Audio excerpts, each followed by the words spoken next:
Eu nunca vi isso.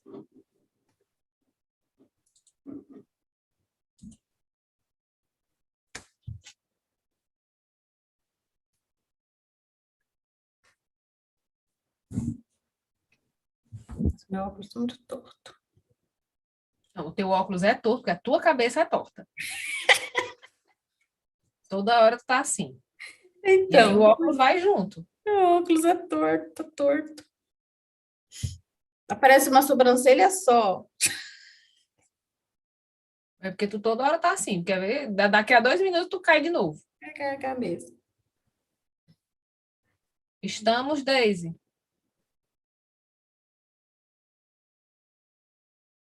Vai ter alguns Já barulhinhos. está online, já tem lá eu falando mal da Cláudia da cabeça torta. Vida linda. Buenas tardes a todos. Bom, a gente tá desde ontem tentando fazer essa live, né? Eu e a Cláudia, live falando do Encanto, que é um filme da Disney. E essa live ela junta duas práticas que a gente utiliza, né? Que são as relações sistêmicas. Estou incomodadíssima com esse cabelo. Tá bonito. E o rascunho, que são as práticas terapêuticas através dos contos de fadas. Então, quando a gente viu esse filme, a gente viu que havia essa junção. A gente tem um perfil lá no Instagram chamado Rascunho, que fala mais desse lugar, né, das terapias que utilizam, como utilizar o conto de fada no ambiente terapêutico. Não é a gente avaliar o conto de fadas, é como utilizar ele no ambiente terapêutico. Aí eu e a Cláudia ministramos essa formação lá. Quem acompanha, não sei se vocês já viram, no livro do Helling, A Simetria Oculta do Amor, ele fala exatamente disso, que ele também fez essa formação, que ele estudou, né, com Eric Berne, a questão dos scripts e tal. E ele fala que no começo ele fazia essa pergunta-chave, né? Qual era o seu desenho animado preferido e tal, e isso trazia muitos grandes resultados. Só para a gente ter uma introdução do que a gente vai falar aqui, tá? Eu sou Leidiane Mari, né? Faço trabalho de terapia sistêmica. Claudinha, se apresente, Claudinha. Eu sou Cláudia Marini, sou psicóloga aqui em São Paulo, e mediadora também, atuando já há mais de 30 anos já nessas áreas, e cada vez estudando mais, aprimorando mais, né, com conto de fada, com sistêmica, com tudo que a gente puder agregar aí para atender melhor os nossos pacientes, nossos clientes. Pois é. Então, eu estou aqui na Bélgica, né? Para mim já é noite, para vocês ainda é dia. E a gente vai falar, eu preparei uma apresentação para a gente falar, eu e a Cláudia, é interessante a gente já começar disso, porque cada pessoa vê um filme, né? Cada pessoa vê um filme diferente. Então, se a imagem não passar, vocês me avisam, tá certo? Se o slide não passar de um para o outro, vocês, deixa eu só ver aqui. Oxente. Eu não estou conseguindo chegar naquele... Enfim, vamos lá. O Encanto, ele é um filme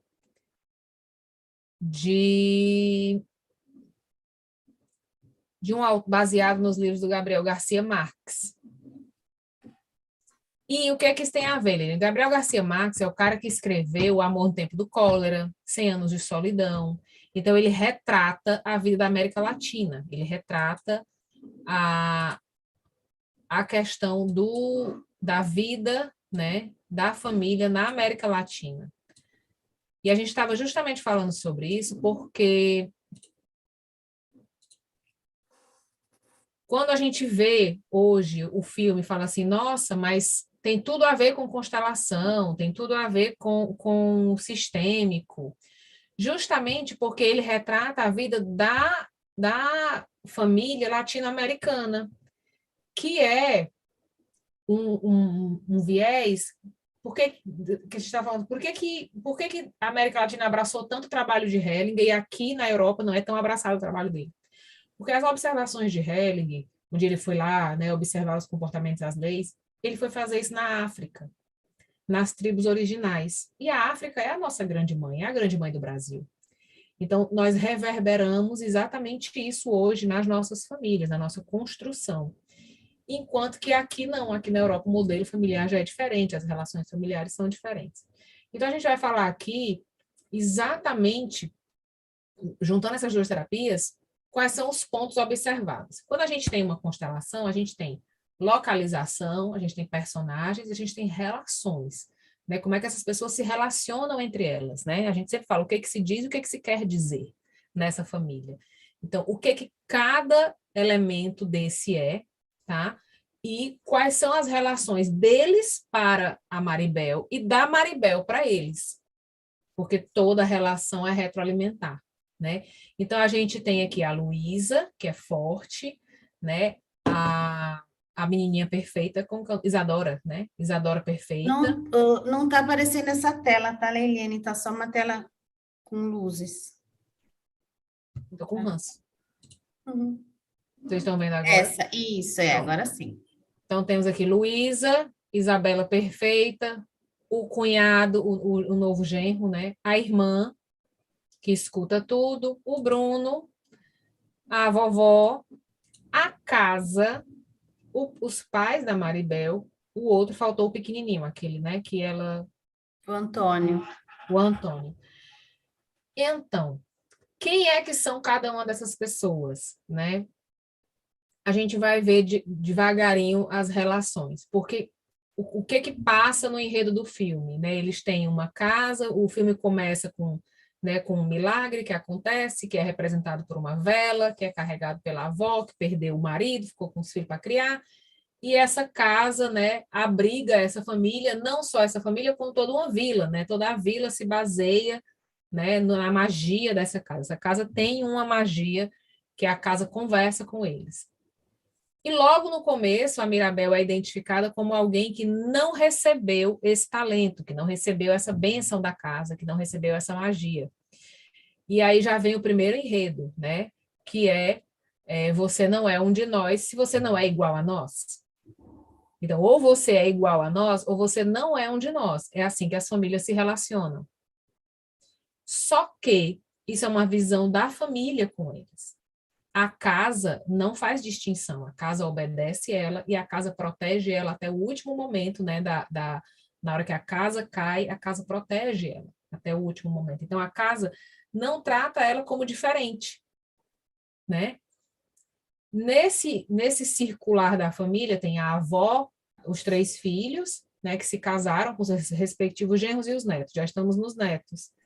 Então, a avó é a grande nona, né, como na Itália se chama, a grande abuela. Tanto que no filme, mesmo traduzido para o português, eles falam abuela, eles não falam avó, porque tem um outro peso, a conotação abuela, né, nos países hispânicos. La abuela es la gran madre, é a grande referência da família, que é um outro tema, porque quando a casa da avó é a causa neutra das famílias. Quando a avó se vai, as famílias se dividem, né, formam-se os novos subnúcleos. E a casa se relaciona com ela como alguém, não faz nenhuma diferença. E ela tem um papel específico para cada uma dessas pessoas. Ela tem uma relação diferente com cada uma dessas pessoas, né?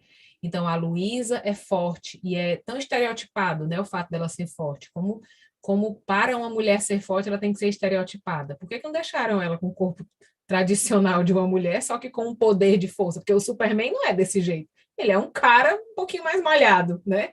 O Homem-Aranha também não é desse jeito. Nenhum dos nossos heróis né, hipertrófico porque é um herói ou porque suporta alguma força maior. Não, eles são todos um homem mais malhadinho, mas como tiveram a necessidade de transformar ela numa mulher hipertrófica, né, como se ela fizesse muita malhação, esse pescoço, né, muito dilatado e tal. A gente tem a perfeitinha, a irmã perfeitinha, né, que rosas para todo lado, uma pessoa que ela diz, né, um cabelo que não assanha, uma flor o tempo todo, uma cantoria, uma meiguice, o ranço do ódio. A que escuta tudo, né? Toda família tem esses personagens. Toda família latino-americana tem o carregador de piano. É muito fantástica a última cena onde a Luísa tenta carregar o piano e não consegue, porque isso é um termo muito utilizado, né? Toda família tem um carregador de piano, que é aquele que faz tudo por todo mundo. Ele está sempre ocupado com a vida dos outros. E o carregador de piano, ela, quando canta, diz isso. Todos me solicitam, mas eu quero só descansar. O carregador de piano na família, ele não vive a própria vida, ele só vive a vida dos outros.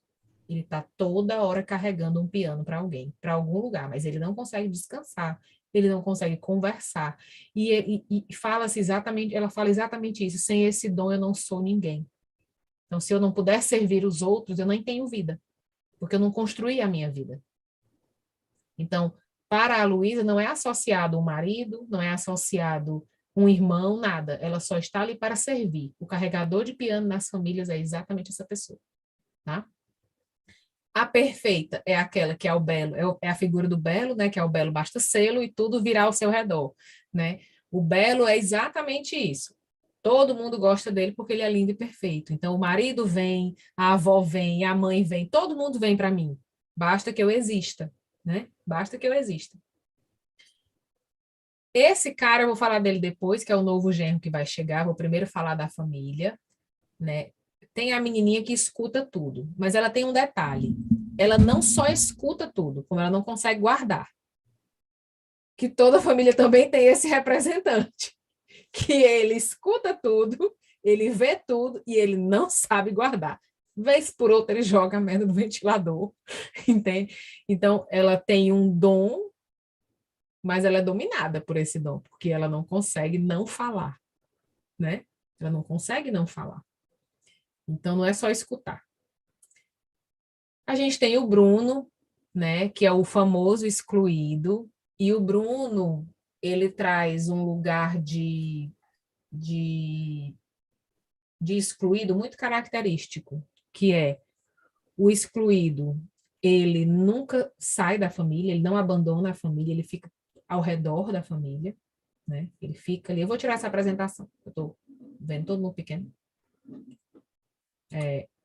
O Bruno, ele fica perto da família, ele quer estar perto. Então, o excluído, ele quer voltar para a família, ele quer estar perto.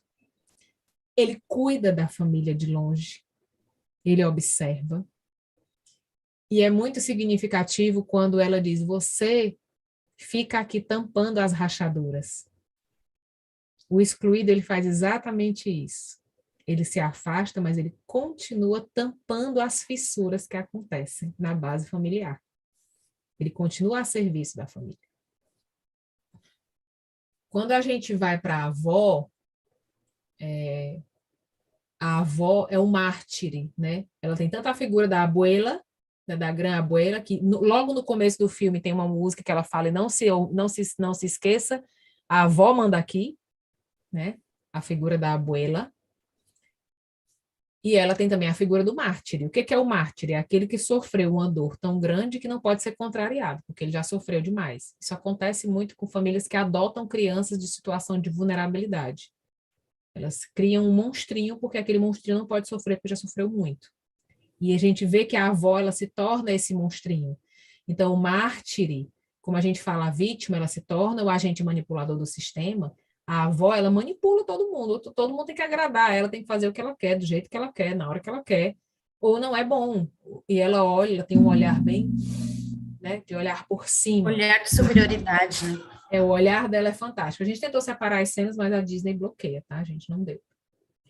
E aí tem esse olhar, né, da avó. Quando a gente pula para casa, a casa, ela se comunica com todos de igual maneira, aquele que já recebeu o dom, aquele que não recebeu. E a casa tem um detalhe super importante, que são as portas.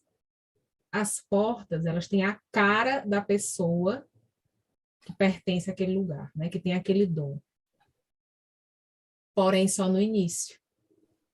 Quando a casa se reconstrói, as portas já não têm a cara das pessoas, elas são portas. Né? E aí eu vou já explicar um pouquinho sobre esse fenômeno também, tá? A gente tem o filho, que é irmão da que escuta tudo, que ele se transforma, né? Ele muda. E ele é exatamente o Bruno, ele está emaranhado com o excluído. que ele é que diz assim, que tal falarmos um pouco do Bruno? Não, não, não. Porque como ele muda, ele se camufla, ele solta coisas. Só que ele já tem o ensinamento de que não é bom soltar por causa do Bruno, então eu vou soltando de pouquinho. Mas ele está exatamente identificado com o Bruno. E tem o mais novo, né, que traz para nós as novas emoções. O grande dom da coisinha da Maribel é o dom do acolhimento e do apoio, que é um dom que eles não conhecem. Essa família se relaciona através de uma magia, através de cobrança, né? E de comparação. Eles comparam os dons e cobram do outro. O que que você vai ser para essa família? Não é o que você é o que você vai ser para essa família. Quando a Mirabel chega falando desse lugar de acolher, de apoiar, ninguém conhece esse idioma. Porque na hora que o menininho vai para a porta, que tem um outro detalhe aqui, que é quando a Mirabel não recebe o dom, toda a família fica com medo disso se repetir, né? Disso continuar. E o medo é a lealdade mais eficaz para você se passar de uma geração para outra, é o medo. É o que eles mais conseguem passar é o medo. E na hora que ele está com medo, ele pede para ela ir com ele. Né? Ele pede para ela dar a mão para ele. Ela é a única pessoa da família que percebe que ele está com medo e dá a mão para ele, leva ele até lá, encoraja ele até lá. Então ela tem esse lugar de que se a porta se abrir para você ou não, eu estou aqui. O resto da família está esperando que a porta abra. Eu não. Se ela abrir ou não, eu estou aqui. Então ela traz um lugar que ninguém conhece e eles abominam. Então um outro fundamento é o novo é excluído também. Quando a gente não sabe se relacionar com aquilo, a gente também vai excluir na família. Porque você nos mostra algo que a gente não tem. E é difícil, como que você vai mostrar isso pra gente? Não, fique na sua que é melhor. Então, tem várias relações aqui. Claudinha, tu quer dizer alguma coisa? Não, Vai pode emendando. continuar. Depois eu falo. Pode continuar. Bom, Senão você e aí perde seu raciocínio. a gente tem vários pontos, né? Tem a história dos irmãos, que é muito, muito característico serem três irmãos. Toda família que tem três irmãos, tem aquele que deu certo, tem aquele que ninguém sabe o que está acontecendo muito bem com ele, tem aquele que deu errado de todo jeito, né? Então, eles são bem característicos, que é a irmã que deu certo, é a que cura a família, a irmã que a gente não sabe o que está acontecendo, tem uma nuvem, né? Que denuncia o que está acontecendo na cabeça dela o tempo todo, e aquele que deu muito errado, né? Que é o que foi expulso. Dentro desses papéis, existem as relações, o porquê do excluído, né? O excluído, ele é excluído porque ele traz a verdade, e a verdade é outra coisa que não se conhece nessa família. As relações são veladas. Então, ele é excluído porque ele traz uma verdade que a gente não quer ver, porque todas as verdades que ele trouxe para a família e para a comunidade diz, ele disse que meu cabelo ia cair, caiu. Ele disse que eu ia ficar gordo, fiquei. Ele disse que ia isso. Então, ele diz a verdade. Mas a verdade não é bem-vinda. Porque a verdade faz eu viver o luto da fantasia. Eu tinha uma fantasia de que eu nunca ia ficar careca. E ele matou a minha fantasia. Então, eu jogo para ele essa responsabilidade. Porque ele tirou de mim a minha fantasia. Tá? Então, tem vários pormenores nesse lugar. Quando a gente vai para os cunhados, por isso que eu falei que eu ia falar dos cunhados, eu vou compartilhar a tela com vocês para mostrar a história dos três cunhados, porque o novo cunhado também já entra nessa relação. Ele também já entra obedecendo, né? Então, aqui a gente tem os três cunhados. Quem são os três cunhados? Existe o cunhado família, que é o de amarelo, que a mulher veste amarelo, ele veste amarelo, a filha veste amarelo, os dois filhos vestem amarelo, então eles têm uma simbiose, né? Bem característica. O que é o cunhado família? É aquela pessoa que entra para a família e ele é mais da família do que a pessoa que realmente é da família. O agregado se torna mais da família do que o dono da família. Eu até separei uma cena aqui, que é exatamente quando eles estão cantando E a Mirabel, que é da família, que está falando com a tia, ele interrompe. Ele corta a palavra entre as pessoas da família.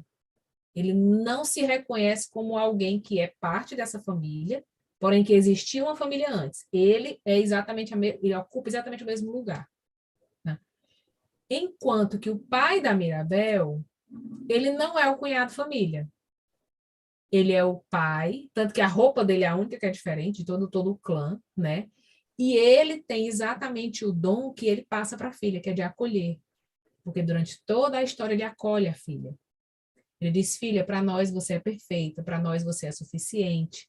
Se você quiser ficar no lugar dos que não têm talento, é fácil também de estar, porque eu estou nesse lugar há muito tempo. Então, ele traz o talento do acolhimento. E ele ensina para a filha, mas ele não é visto, né, como essa pessoa. Então, ele é o cunhado não família. E na próxima geração, o cunhado que vem é o cunhado família. Tanto que ele já vem até com a roupinha igual, né? Porque quando ele vem para ficar com uma filha. Aí essa filha não quer, ele troca, vai para a próxima. Porque ele se casa com a família, não com nenhuma das meninas, entende? Então você vai perceber na sua família que também vai existir essa relação, o cunhado família e o cunhado que é da família dele, que ele cuida da família dele, ele não entra na simbiose da família. Nos personagens, existe também a relação com os milagres, porque existem dois milagres, o milagre da vela e o milagre de você ter a oportunidade de ver o futuro, que é o sonho de qualquer um, né? Todo mundo sonha em ver o futuro. Só que a maneira com que se relacionam com esses milagres é diferente, porque esse da vela a gente já conhece. E tudo que a gente já conhece é mais fácil de dialogar e de transmutar. Esse outro não. Esse a gente não controla, a gente não sabe o que vai acontecer, a gente tem medo. E aí a gente começa a excluir. Tudo aquilo que a gente não conhece, a gente exclui. Exclui e diminui, né? E aí, como é que o sistema se organiza, como a gente fala, né? Por morte ou doença, por uma dor maior. Então, se a doença deles, se a dor deles era um que não tem dom, como é que a gente cura essa dor? Que todos sejam iguais. Vamos acabar com o dom de todo mundo. Porque esse dom, esse talento, ele era para a família, ele era para todos. A casa servia à família. E chegou uma hora que eles deixaram de se relacionar assim. Deixaram de o dom estar para a família passou a estar para o dom. A família passou a servir esta vela incondicionalmente e começou a se destruir em razão da vela. E aí já não fazia sentido. Então, ok, vamos eliminar todos os dons, né? E a casa cai. Quando o sistema se organiza, quando o sistema se une novamente, quando as pessoas se unem e são vistas como iguais para reconstruir a casa e dão lugar à menina, né? Dão lugar a Maribel, então dizem para ela, né? Venha, você pode brilhar, você está entre nós. O dom volta, porque agora existe novamente espaço para ele estar, que antes não existia, esse espaço tinha se destruído, né? As rachaduras vieram, as dores latentes.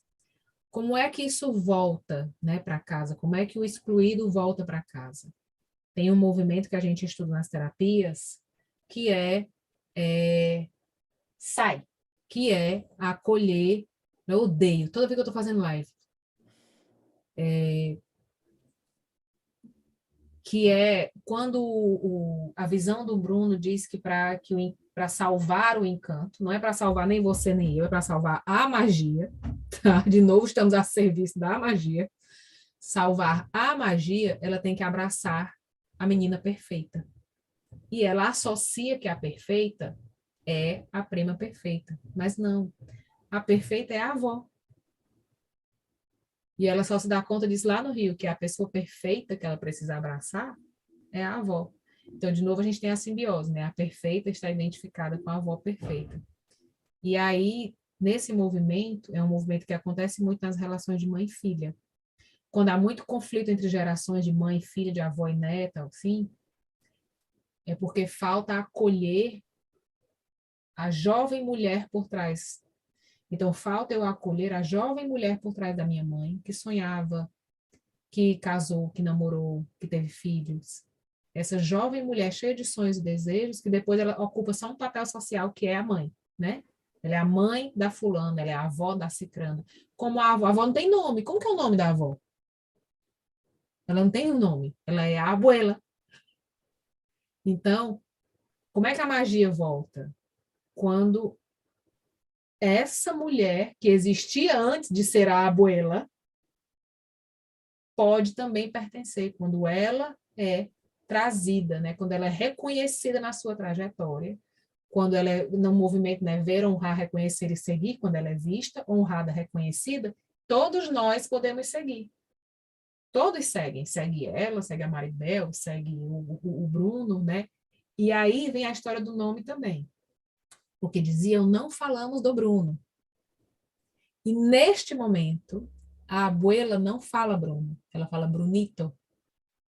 Ela chama ele pelo nome da criança. E aí vocês vão entender várias dinâmicas nesse detalhe. Como é que ele era chamado antes de ser excluído? Brunito. Então ela abraça ele e diz, Brunito, vamos. Quando a gente chama Maria, vem Maria. Quando chama João, vem João. Então quando ela chama Brunito, já não vem o Bruno, não. Vem o Brunito. E ele, a expressão dele muda e ele segue. Porque ele volta a ser chamado à existência. Né? Aquele Brunito, assim como ela é chamada à existência como mulher, né? Naquele lugar que ela existia antes de ser a abuela, ela traz a existência do Brunito, antes dele ser o Bruno, não. Fala, Claudinha, que eu tenho assunto para dar. É assim, análise rigorosíssima, perfeita, né? E eu tenho só alguns complementos para fazer, né? Ixi, Depois claro que quando começa, lá de vem. tudo, de tudo que você falou, né? Igual você falou, cada um assiste um desenho, né? Cada um assiste um filme, por isso que é tão encantador trabalhar nessa linha, né? De conto de fada, porque cada um tem a sua interpretação para o conto, né? E, portanto, é que a gente não precisa nem conhecer da história que o cliente traz, né? Porque o que vale é a interpretação que ele traz, né? Então, o que eu vi, encerrando, né, essa sua fala, de quando volta a magia, quando volta o encanto, o que eu consegui, né, interpretar dessa história é que a magia, ela volta quando todos encaram a sua fragilidade. Quando todos conseguem encarar a sua fragilidade, todos conseguem se perceber com trincas, como a casa, a magia pode voltar. Né? E quem foi a figura que fez todo esse movimento foi a Maribel, né? A Maribel que conseguiu trazer esse outro lado para todo mundo, porque todo mundo estava só preocupado em exercer o seu papel dentro da família, a sua função dentro daquela comunidade, na verdade, não era só dentro da família, era para a comunidade, né? Eles tinham que ser, a abuela sempre falava que eles tinham que ser o orgulho, mostrar que eram o orgulho da família, porque o orgulho da família era servir aquela comunidade. Né? Quando, no fundo, qual era a fragilidade da abuela, que foi a última, né, a encarar essa fragilidade, e por isso ela se tornou perfeita, para o abraço perfeito, né, porque ela se humanizou, quando ela aceitou a fragilidade dela. É que nunca ninguém naquela família seria perfeito, bom o suficiente para suprimir a perda que ela tinha tido, que foi o marido. Ela trocou, né, no desenho, a troca foi o marido pela vela que acabou dando todos esses dons para todo mundo, né? Sendo que, na verdade, ela mesma não tinha um dom.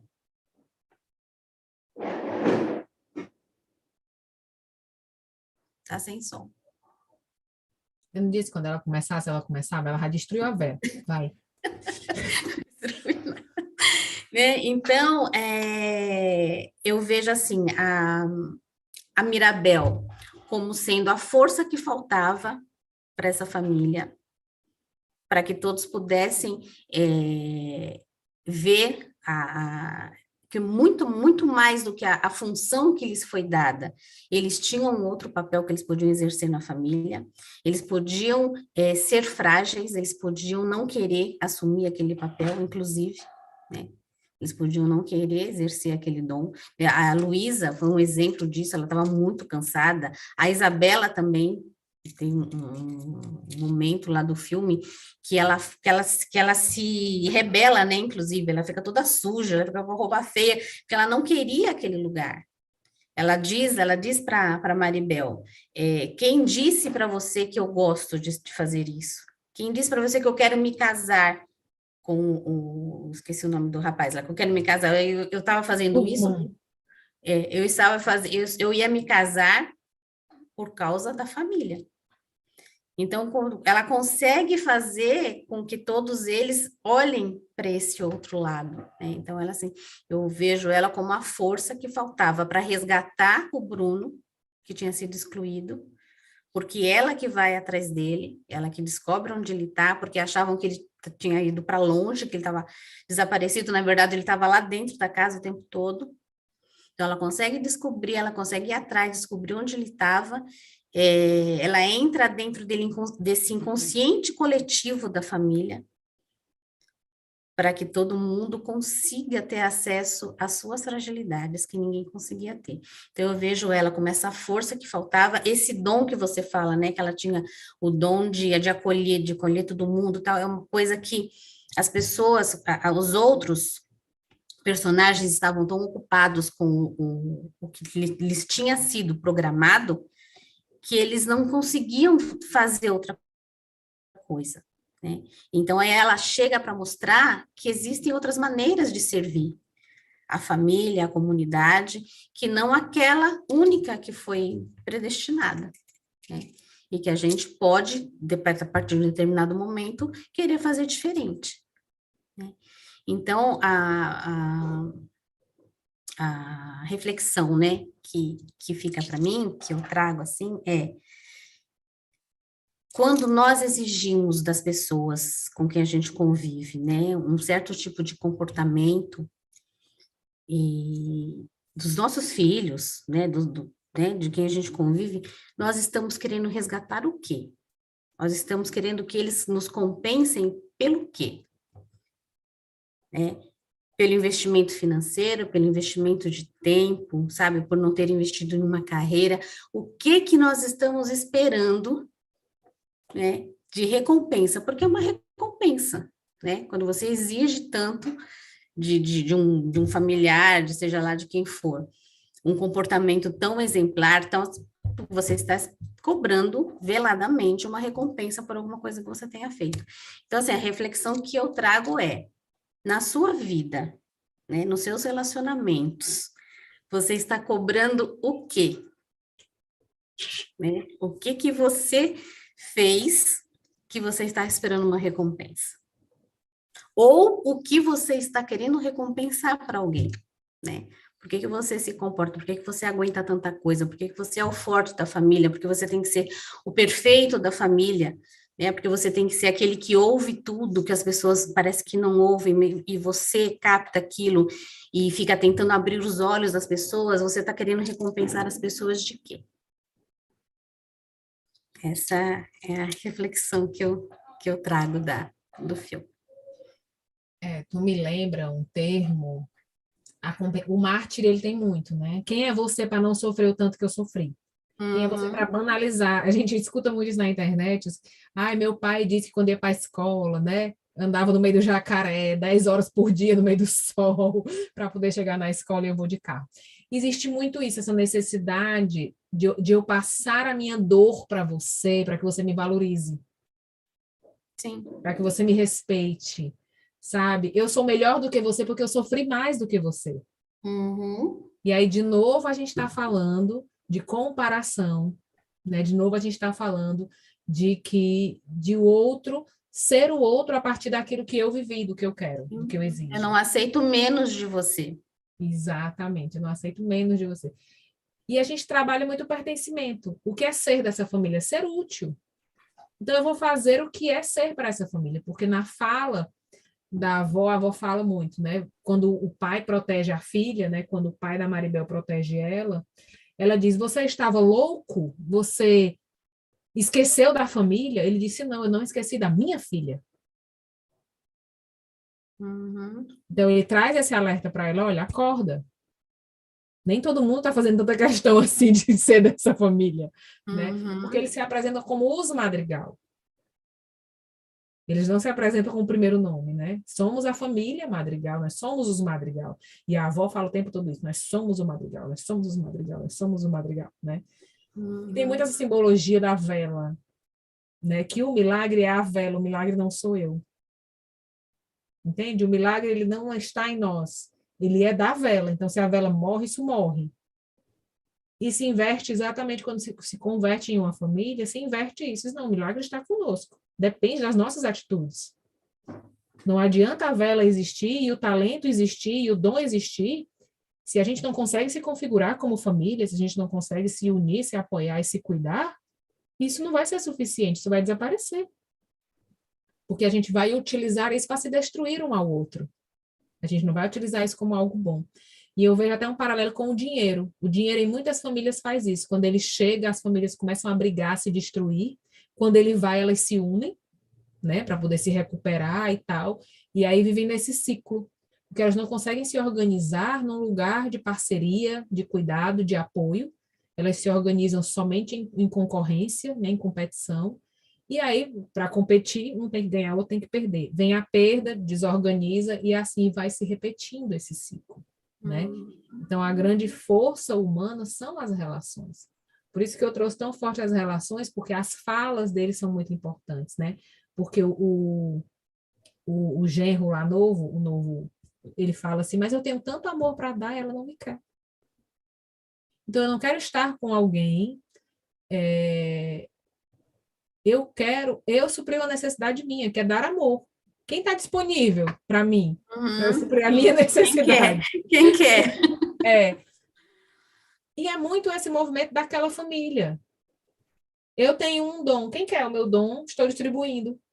Uhum, Entende? Ele entende muito essa a linguagem da família. Tem outro detalhe que é quando o Bruno pega a areia e ele desenha a casa para construir. Porque ele conhece a planta da casa, já que ele estava do lado de dentro. sim. E ele faz parte da edificação da casa. Ele alinha a edificação da casa. Ele mostra que é por aqui que a gente tem que fazer. Que, de novo, ele está prevendo o futuro. Ó, essa linha amanhã será uma parede. Entende? Então, ele, de novo, está ali, né? E ele pode fazer aquilo, é bem-vindo. Tem uma frase muito forte da Maribel, quando ela encontra com o Bruno, que ele diz: Eu não posso mais ver, porque vai que eu vejo uma coisa que você não gosta. Porque não importa o que eu vejo, importa se você gosta. Eu só Uhum. posso ver aquilo que te agrada. Se não te agrada, eu não posso ver. Então ele diz: Não, não, não, não, não vou ver mais nada, porque se eu ver uma coisa que você não gosta, o que que você vai fazer comigo? Vai mandar embora outra vez. Eu não quero ir embora. E quando ele está falando isso, ela diz: Basta ver mais. Então é isso, a solução é essa. Você precisa ver mais. Você precisa ver, olhar além, né? Que a gente fala muito Isso, nos trabalhos sociais. além, isso, Olhar olhar além. além. Você precisa ver mais. Essa imagem eu já conheço, já sei. Eu e a casa destruída, ok. Mas depois disso, o que que acontece? Qual é a Uhum. solução depois disso? Eu vi muito essa questão do foco em solução, porque ela diz, ok, eu já sei que sou eu o problema, eu já sei que a casa vai destruir, mas eu preciso de uma solução. Sim, o que vem Então, depois, né? o que O vem que vem depois disso? depois. Uhum. Porque justamente ela não ocupa o lugar do mártir, ela não aceita o lugar do mártir. Ai, eu destruí o planeta, eu destruí a vida. Oh, que vida cruel, eu vou embora também porque eu destruí tudo. Não. Ela diz, ok, mas precisa existir uma solução. E, na Então, verdade, o vamos que que para ela lá. faz? O que que ela faz, na verdade? Ela não aceita o papel que foi dado para ela. Sim. como todos fizeram. Ela não Uhum. se acomoda no papel que foi dado para ela, de não ter nenhum dom, de não poder fazer nada por aquela família. Você não pode fazer nada. Isso fica claro numa cena do filme, que eles estão preparando a casa para a cerimônia do Antônio, e a avó dela fala para ela não fazer nada. Para, você só atrapalha, como, né? Em outras palavras, você só atrapalha, não faça nada. Deixe quem sabe fazer o seu melhor fazer o seu melhor, Sim. né? Só que ela não fica nesse lugar. Nenhuma vez ela fica nesse lugar. É. E nessa sequência ela fala, né, eu nunca serei suficiente para você, não é, avó? Eu Isso. nunca serei suficiente, não importa o que eu faça, eu não serei suficiente. Quando, E na essa verdade, ninguém era suficiente para ela. é, e isso precisa estar muito claro. Por mais que você faça, você nunca será suficiente para o outro. Nunca. Porque a Uhum. ideia que o outro carrega de você é algo que só está na cabeça dele, não tá nas palavras, não está nas ações, não está em nada. E essa ideia muda. Essa ideia, né, ela aumenta. Então, eu nunca vou poder ser o que a Cláudia espera que eu seja. A Cláudia nunca vai ser o que eu espero que ela seja. Porque essa minha espera muda. E essa minha espera está aqui na minha cabeça. Por mais que ela tente, ela pode ser até melhor do que o que eu estou pensando. Mais, né, tchando que eu tô... Mas ela nunca será igual ao que eu estou pensando. Uhum. Então, toda vida que a gente tenta agradar o outro, a gente fracassa. Toda vida que a gente tenta agradar o outro, a gente fracassa. Porque é impossível. Porque eu faço uma análise assim também, Liliane, disso que você está falando. A gente nunca consegue agradar o outro, né, 100%, porque a gente não sabe o que o outro espera da gente. Sim, Porque, né, a gente não sabe que preço que a gente tem que pagar para o outro, sim. né? E esses são os nossos segredos, todo mundo tem os seus segredos, Sim. né? E a situação só fica mais leve, só dá para resolver, só dá para andar em frente quando os segredos são revelados. Então, quando a Abuela lá no Rio revelou qual era o segredo dela para Mirabel, que a família conseguiu se reintegrar, ela conseguiu reintegrar o Bruno na família e todo mundo conseguiu fazer, reconstruir a casa, reconstruir os relacionamentos, né? Então, É, quando os segredos são revelados, e a gente não consegue revelar os segredos de todo mundo, né? é. E aqui tem Ah, um foi gol do ponto, Palmeiras, estão vindo? Ó. tem um ponto muito forte que você falou, que eu acho que assim, se a gente está falando muito de constelação, precisa se pontuar, que é a avó abre o seu segredo. Não é a Maribel que descobre, não é o Bruno Sim, que mostra nas sim. visões dele. Uhum. O segredo que você carrega, ele é seu. Só você pode abrir. Porque existe uma mensagem que é assim, aí a constelação revela segredos. Não, não é o meu Não. papel como facilitador, nem o papel da dinâmica. Quando o cliente vem, ele precisa abrir esse segredo, se ele quiser, se ele estiver pronto. Porque olha tudo que a avó teve que viver para chegar nesse lugar e encontrar essa força de abrir esse segredo. Por que ela não contou isso antes? Ela podia ter contado isso. Reunião de família. Gente, eu preciso contar minha história para vocês. Mas ela não Uhum. tinha força, ela não tinha lugar para essa fala.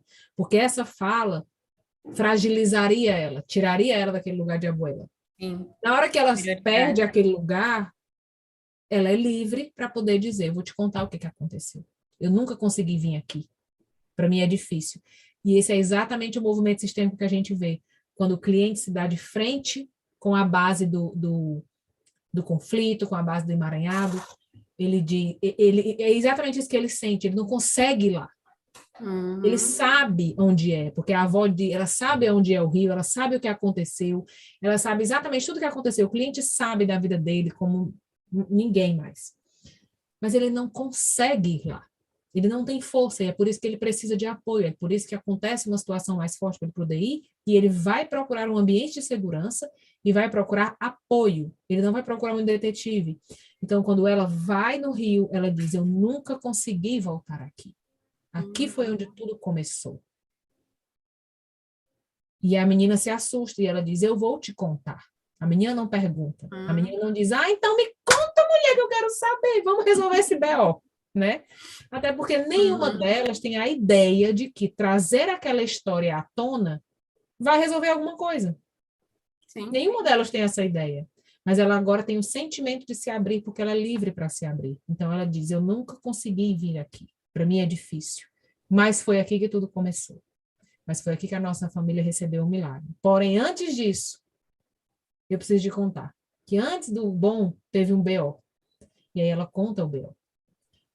Quando eu conto a minha verdade, quando eu conto a minha história, eu posso ser visto no meu lugar humano, no meu lugar real. Sim. Pelo outro. Né? Visto, honrado e reconhecido pelo outro, mas eu saio daquela imagem do mártir. Ela sai do poder do mártir. Entende? Ela sai do Ela poder. se humaniza.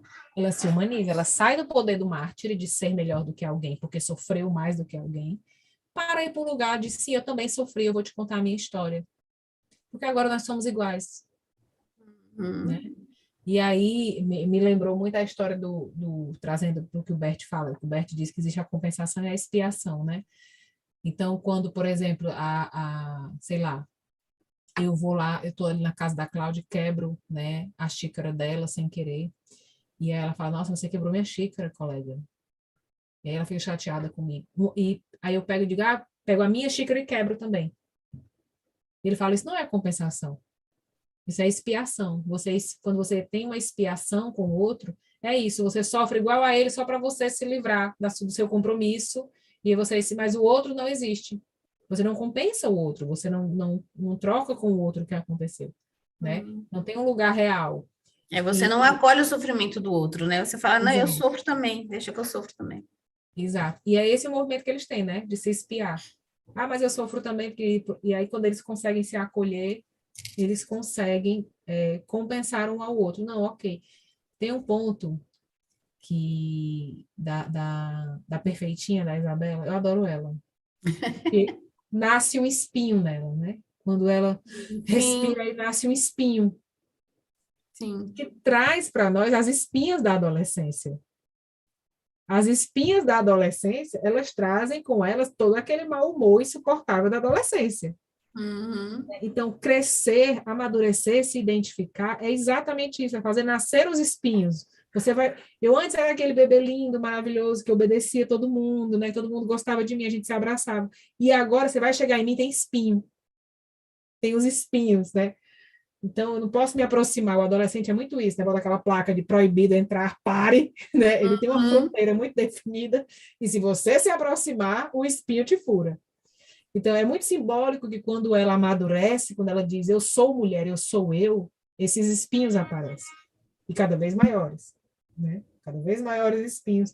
Porque exatamente ela mostra a fronteira dela. Eu não sou perfeita, eu não quero ser perfeita, eu não quero esse marido, eu não quero isso, não quero aquilo. Que é essa chegada da adolescência, né? Mãe, não quero comer isso, não quero vestir aquilo, não gosto dessa casa, não gosto dessa família. Não... Ai, quem tem adolescente em casa sabe todos os espinhos que aparecem. Todos os nãos, né? Todos os nãos que aparecem. Não quero, não gosto, não vou. O que mais, Claudinha? Conta aí, deixa eu ver quem está falando lá no YouTube. Tem alguma pergunta? Eu não Não, a tô... Eliane falou que vai assistir o filme de novo. Mas é isso, assim, eu já assisti umas 3 vezes, cada vez que eu assisto, eu vejo mais coisas. Fiz sim. várias anotações de fala que a gente não conseguiu juntar, mas que trazem cada fala, né, quando o noivo aceita a nova noiva, quando ele diz, mas eu tenho tanto amor para dar, né? E aí a menina faz, eu vou te apresentar alguém.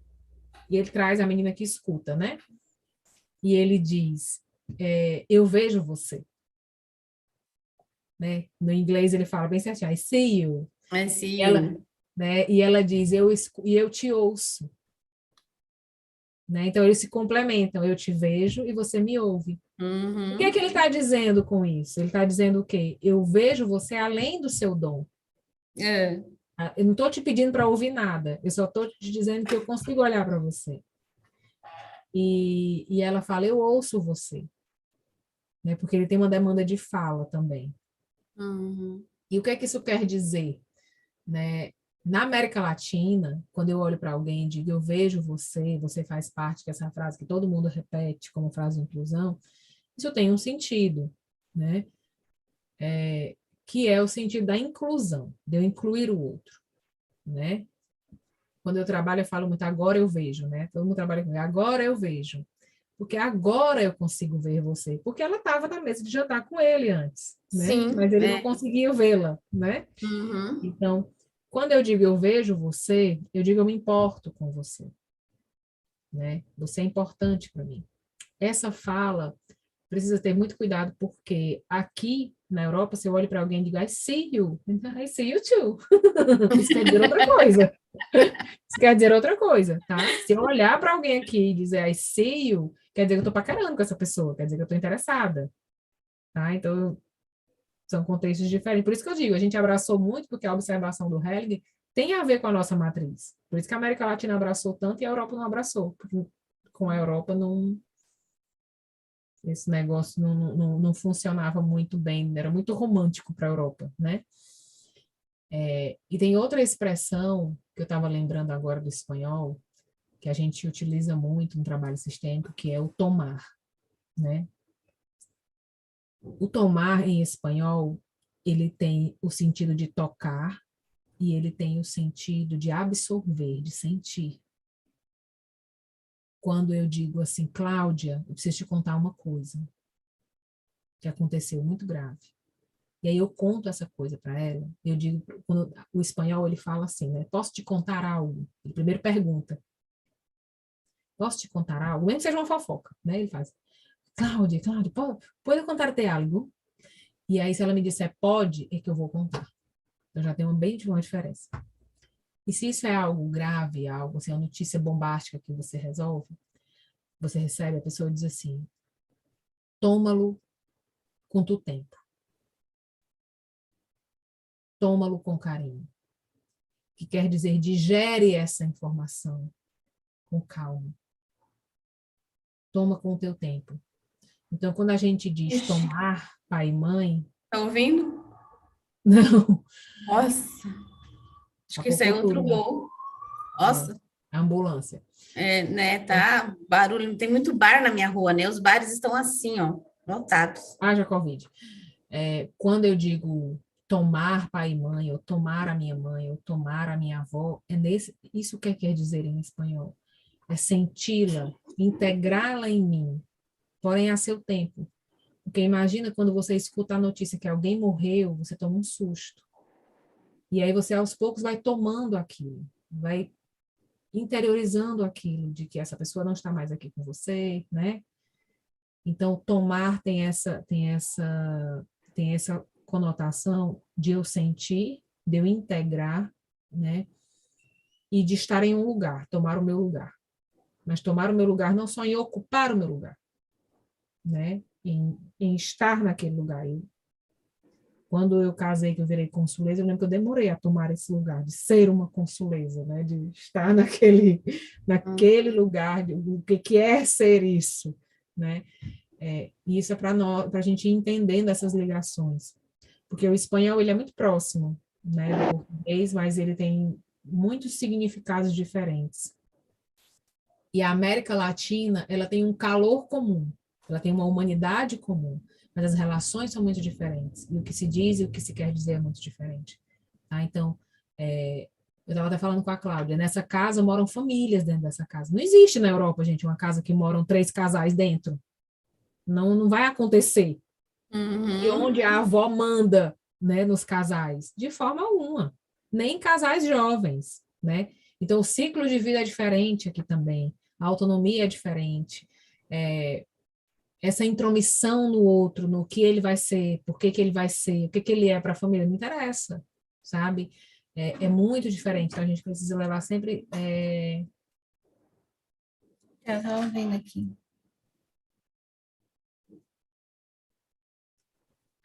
Peraí, vi num vídeo você falando sobre o sacrifício que o marido dela se sacrificou pela vida toda. Teria como você falar disso de novo? Mulher, tu já disse. Ele se sacrifica pelos próprios filhos, né? Por aquilo que ele ama. A gente se sacrifica por aquilo que a gente ama, né? Então, ele tem 3 bebês recém-nascidos e a mulher. Ele tem uma escolha, né?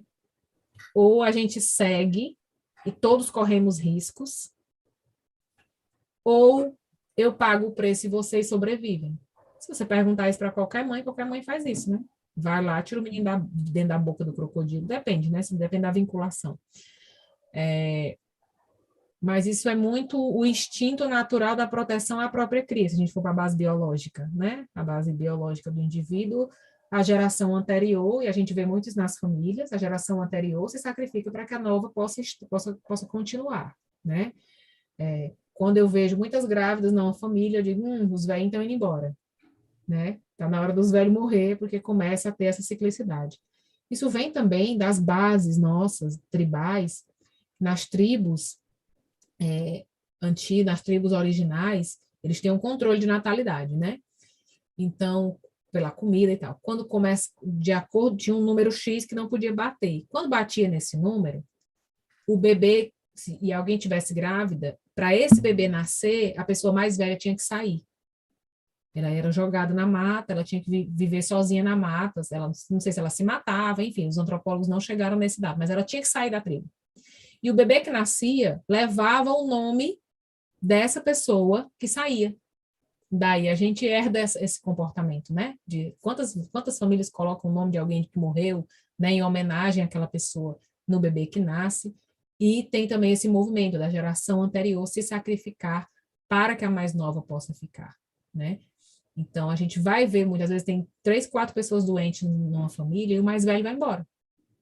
E o mais velho, que nem estava tão grave assim, do nada ele morre. É um arranjo. Ele se sacrifica para que a nova geração possa ficar. Tá? Então, é um movimento dele. Acontece, assim, uma latência enorme na América Latina. Europa também acontece? Também. Menos.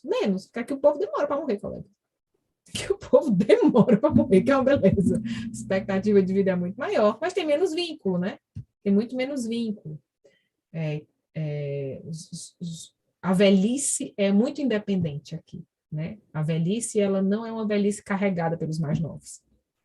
Ela é uma velhice de boa, né? O cara morre de velho, mas não tem muitos problemas por ser velho. Ele vai ficando sozinho, vai para um asilo, porque lá no asilo é a escolinha dele. Todos os amigos dele estão lá, os vizinhos. Então, assim, por exemplo, meu sogro, quando estava no asilo aqui, era super interessante, porque meu marido chegava lá e ele dizia, eu conheço todos eles, são os pais dos meus amigos. Então, é um reencontro, assim, eles se reencontram no asilo. Eles cresceram todos juntos, né? São todos daqui, e já fica viúvo um dos lados, né? Um dos lados morre, e aí eles vão para o asilo, mas lá não é um lugar novo. Não é aquela história, não parece assim um manicômio de um monte de gente desconhecida. Não, é um reencontro, é a praça, é uma praça monitorada, entende? Eles se reencontram, são todos vizinhos, amigos, eles já se conhecem, eles conhecem a história. Então, os filhos, no dia da visita, se encontram, né, ali. Então, é diferente, entende? São conceitos diferentes. Não é como a gente vê assim, a gente ama menos, aí bota no asilo. É o contrário. Aqui é o contrário. Aqui o reencontro deles é ir para lá. Estou sozinho em casa, aborrecido, olhando para a televisão o dia inteiro. Não, eu vou lá onde a galera tá. E aí os filhos vão lá visitar, é uma festa. Quando meu sogro estava lá, era uma farra para ele. Ele paquerava com as meninas, dizia, não, vou arrumar o travesseiro da menina, não sei o quê, era uma farra. Porque são pessoas da comunidade, né? São pessoas que estão juntas. Fala mais, Claudinha, o que é que tu lembrou mais? Eu acho que esse caso do sacrifício, né, que você estava falando agora, né, do mais velho se sacrifica, eu vejo que, assim, existe isso, lógico, óbvio que existe isso, mas eu entendo que esse sacrifício, ele vai ficar sempre sendo cobrado das gerações futuras. A gente está sempre tentando compensar alguém, tentando honrar alguém, a gente está sempre, mesmo que de uma maneira inconsciente, a gente está sempre pagando, sabe? Esses sacrifícios, eles, veladamente, eles acabam sendo cobrados. É o que o Nagy fala: os mortos não são o que são, são como são lembrados. É. Então, ele Então, não são as deixou nenhum lealdades, decreto. né? É, Lealdades familiares. o morto não deixa nenhum decreto. Ó, vocês têm que fazer isso para Não, compensar o meu sacrifício. Mas a maneira com que ele é lembrado, sim, os que ficam é que ficam pegando bigu no sacrifício dele, né? Não, exatamente. você seja melhor que seu avô, sofreu muito. Gente, Sim. entende? É, é o discurso dos novos. Né? Uhum. É a Mesmo no filme aqui, a gente vê isso, né? Nós não podemos ser qualquer família. Vocês não podem ser qualquer filhos. O seu pai morreu para que a gente sobrevivesse. Então, vamos ser orgulho, né? Vamos ser motivo de orgulho, né? Então, a gente vê muito isso. que é uma história latina. Sim. Isso é uma associação latina. Tu imagina se todos os filhos de guerra ou netos de guerra aqui tivessem compensando o sofrimento do avô na guerra?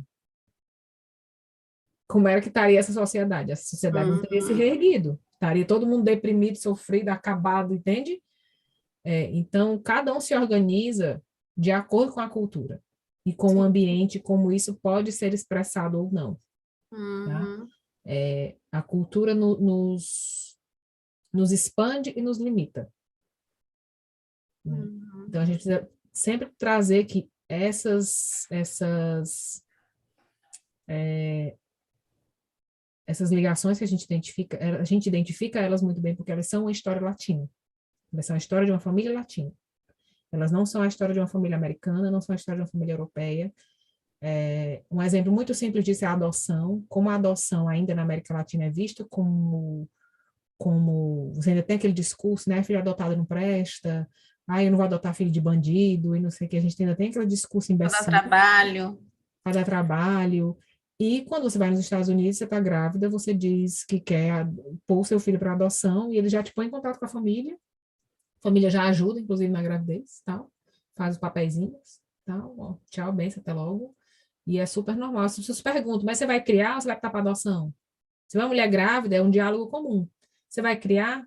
Porque existem casais que são casados, tem 3 filhos, aí no quarto, não, a gente já tem muita despesa. O quarto a gente doa.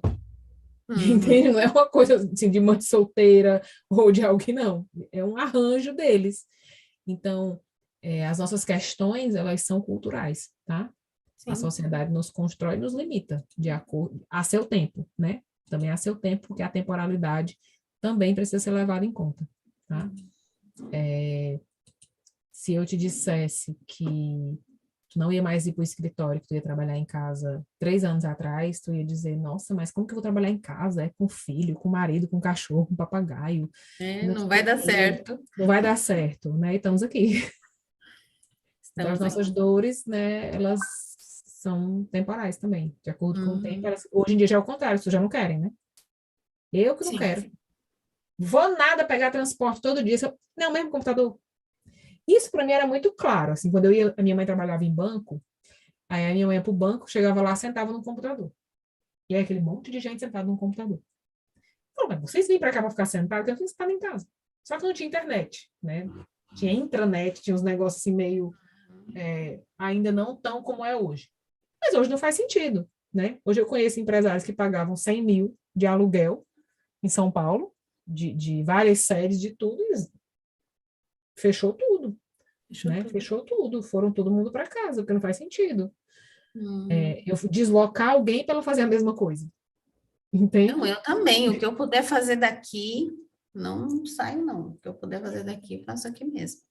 Então, você vê como o comportamento muda, entende? Como a Uhum. gente, como a gente se altera pelo meio, a gente se adapta ao meio, né? Então, tem todos esses pormenores. Tchau, senão vai ficar muito comprido esse negócio. Sim, por mais Marielles, né? Olha, Marielles, meu Deus, né? Falho. Mirabéis, por mais Mirabéis neste mundo, pessoas que não aceitam o papel que querem te predestinar, né? É, Pessoas que lutem para ser o que quiser, né? para Que descobrir sejam, né? por si próprio o seu papel. Que seja. E é interessante porque no final ela abre a porta, acontece a magia, mas não aparece um dom para ela. Sim. Ninguém diz, o seu dom é, né? Você vai contar as estrelas. Não, porque o dom dela já estava lá, que era o dom de integrar. Sim. Tanto que ela integra que as portas não são mais diferentes, elas são iguais, né? A casa é a nossa casa, né? O dom dela já está, só que eles não conseguiam ver. Sim. Quando ela toca na maçaneta, a maçaneta revalida esse lugar. Mas em nenhum momento diz assim, agora ela é alguém diferente. Não, ela é exatamente a mesma pessoa, porque o dom dela já estava ali. Só que eles não percebiam porque não era algo mágico. Isso me lembra, Claudinha, também, quando a gente trabalha com a solução, que as pessoas querem uma mágica.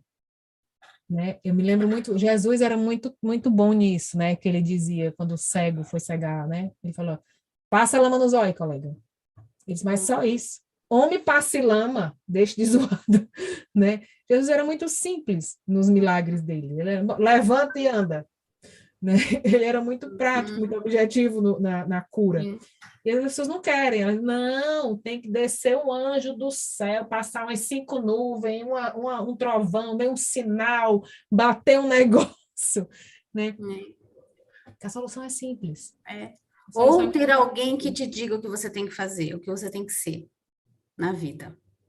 Se ninguém falar, então você está fazendo errado, porque quem mandou você ser assim?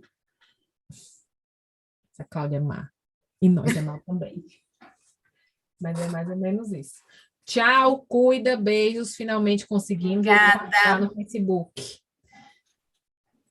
Manda Obrigada lá. pela presença de todos. Beijos.